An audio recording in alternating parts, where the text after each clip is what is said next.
పొద్దున లేవగానే full zero visibility మొత్తం పొగమంచుతోటి ఉందన్నమాట. ఇప్పుడైనా కనీసం ఈ షిప్ అదంతా కనిపిస్తుంది కదా. మార్నింగ్ అయితే అసలు అది కూడా కనిపించలేదు, డెక్ కూడా అసలు కనిపించలేదు. అదే మీకు చూపిద్దామని చెప్పి అసలు పొగమంచు ఉంటే ఎట్లుంటుందో చూడండి. జీరో విజిబిలిటీ ఉండే. ఇంత పొగమంచు ఉంటే దగ్గరలో ఉన్న షిప్స్ కానీ చిన్న చిన్న ఫిషింగ్ బోట్స్, ఐస్బర్గ్స్, చిన్న చిన్న ఐలాండ్స్ కనిపించవు. అందుకే మంకీ ఐలాండ్ అన్నది ఇంపార్టెంట్. ఎందుకంటే ఇది అన్నిటికన్నా ఎత్తులో ఎటువంటి అడ్డంకులు లేని చోటు ఉంటుంది. దీనికి ప్రధాన కారణాలు ఏంటంటే సిగ్నల్ క్లియరెన్స్, రాడార్ మరియు యాంటీనాలకు చుట్టుపక్కల ఎటువంటి అడ్డంకులు లేకుండా సిగ్నల్స్ అందుతాయి.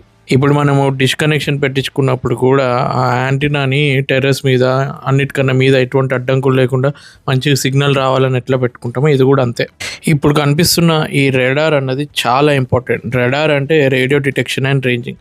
ఓడ చుట్టుపక్కల ఉన్న ఇతర ఓడలను, తీరాన్ని లేదా మంచు కొండలను గుర్తించడానికి ఇది ఉపయోగపడుతుంది. దీని పనితీరు ఏంటంటే ఇది రేడియో తరంగాలను పంపి అవి వస్తువులకి తగిలి తిరిగి రావడాన్ని బట్టి దూరాన్ని లెక్కిస్తుంది. పొగమంచు లేదా చీకట్లో ఇది చాలా కీలకం.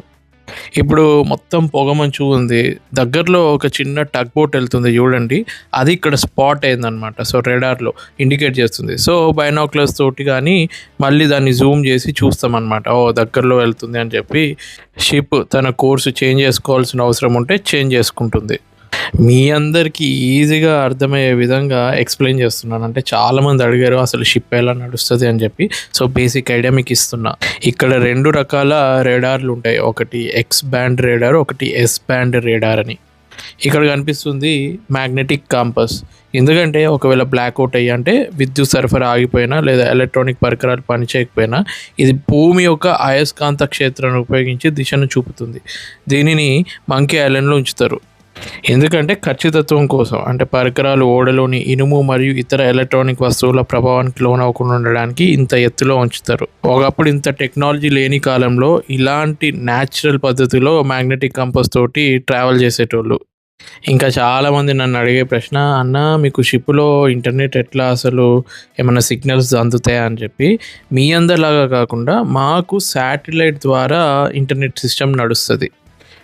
వీసాట్ అంటే వెరీ స్మాల్ అపర్చర్ టెర్మినల్. ఇది ఓడలో ఇంటర్నెట్ మరియు కమ్యూనికేషన్ ఉపయోగించే శాటిలైట్ సిస్టము. సముద్రం మధ్యలో ఉన్నప్పుడు కూడా ఆఫీస్తో మాట్లాడడానికి, ఇంట్లో వాళ్ళతో మేము కనెక్ట్ అవ్వడానికి, ఈమెయిల్స్ పంపడానికి మరియు వాతావరణ సమాచారం తెలుసుకోవడానికి దీన్ని యూజ్ చేస్తాం. సో ప్రాక్టికల్గా చెప్పాలంటే నేను ఇప్పుడు వీడియో చేసి సోషల్ మీడియాలో పెట్టడానికి కూడా ఇదే ఇంటర్నెట్ని యూజ్ చేస్తున్నా, స్టార్లింక్. మనకు కొంచెము ఛార్జెస్ తక్కువ ఉంటాయి, కానీ ఈ శాటిలైట్ సిస్టమ్ ద్వారా ఇంటర్నెట్ ఛార్జెస్ చాలా ఎక్కువ ఉంటాయి. దీన్ని ఇపర్బ్ అని అంటారు, emergency position indicating radio beacon. ఇది ఒక అత్యవసర రక్షణ పరికరం. ఓడ మునిగిపోయే ప్రమాదం ఉన్నప్పుడు ఇది ఆటోమేటిక్గా నీటిపై తేలి శాటిలైట్ ద్వారా రెస్క్యూ టీమ్స్కి సిగ్నల్ పంపిస్తుంది. దీనివల్ల ఓడ ఎక్కడ ఉందో సులభంగా తెలుస్తుంది. ఇక్కడ మీరు వీడిఆర్, ఓఎస్ డేటా రికార్డర్ని కూడా చూడవచ్చు. దీన్ని షిప్ బ్లాక్ బాక్స్ అని పిలవచ్చు. ఓడలో వాయిస్ రికార్డింగ్లు, రేడార్ డేటా, వేగం మరియు దిశ వంటి సమాచారాన్ని ఇది భద్రపరుస్తుంది. ఏదైనా ప్రమాదం జరిగినప్పుడు దర్యాప్తు చేయడానికి ఇది అవసరం. ఫ్లైట్ యాక్సిడెంట్స్ ఏదైనా జరిగినప్పుడు అందరూ బ్లాక్ బాక్స్ ఏదైనా అడుగుతారు కదా, అలానే ఇది. అంటే ఏదైనా షిప్ ప్రమాదం జరిగినప్పుడు వాళ్ళకి ఇన్వెస్టిగేషన్కి చాలా హెల్ప్ అవుతుంది.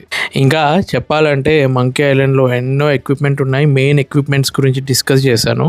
మీకు ఫర్దర్గా ఏమైనా డౌట్స్ ఉన్నాయి, ఇంకా మోర్ ఇన్ఫర్మేషన్ కావాలంటే నాకు కామెంట్స్లో మెన్షన్ చేయండి. సో ఇలాంటి ఎన్నో ఇంట్రెస్టింగ్ విషయాలు జస్ట్ షిప్పింగ్ వాళ్ళ కోసమే కాదు, జనరల్ ఆడియన్స్ కోసం కూడా పోస్ట్ చేస్తూ ఉంటా. సో దీని రెస్పాన్స్ బట్టి నెక్స్ట్ వీడియో నేను బ్రిడ్జ్కి రిలేటెడ్ ఎక్విప్మెంట్ గురించి చెప్తాను. ఇక్కడ నుంచి మొత్తం నావిగేషన్ చేస్తారనమాట. సో దాని డీటెయిల్స్ అన్ని డీటెయిల్గా చెప్తాను. So please like, share and subscribe to Raj Adviti.